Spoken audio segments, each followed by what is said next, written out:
Russian President Vladimir Putin is being inaugurated in the palace of the Kremlin. And this marks the beginning of another 6-year term after leading the country for almost a quarter of a century.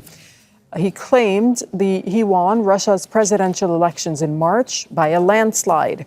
Under his rule, Russia has increasingly cracked down on dissent, and ambassadors were the only foreign dignitaries invited to that ceremony, and only the French ambassador confirmed his attendance. We have Dorsa Jabbari now, who's joining us from Moscow. So, Dorsa, I believe this is the 5th time that Putin will be inaugurated, or has been inaugurated, in fact. Just tell us about the ceremony and what's the message that's being sent out by Putin?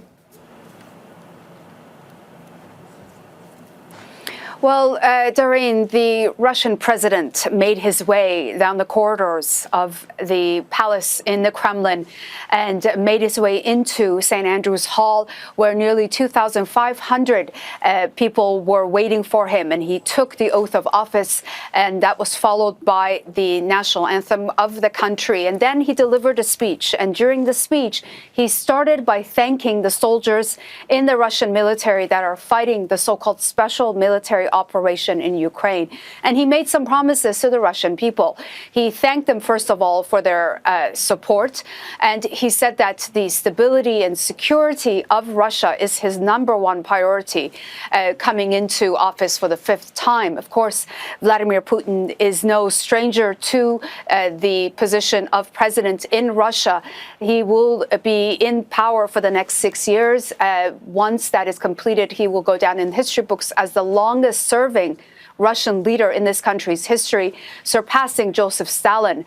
The Russian president seemed very much at ease and confident when he spoke to the people that were attending the inauguration ceremony. He made it very clear that Russia is at a critical time and faces many challenges, of course, both domestically and foreign. He talked about how Russia is not against having dialogue with the West, but that Russia's interests must be preserved. And moving forward, the idea of stability and development is something the president will focus on. Vladimir Putin secured his victory with no opposition or real challenge to his candidacy back in March, and he received nearly 88% of the votes that was cast in the country. And the election in March had the highest voter turnout in Russia's history, with nearly 75% of the population going to the polls. So an important symbolic day for the president, of course.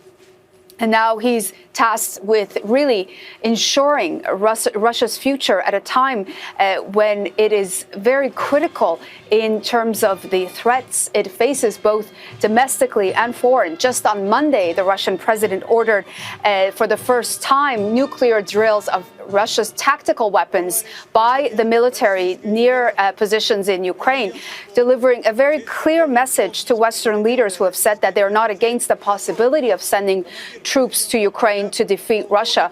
That is something that is very much seen as a red line here for Vladimir Putin. And this nuclear posturing is now at an all-time high, given the fact that the war in Ukraine is into its 3rd year.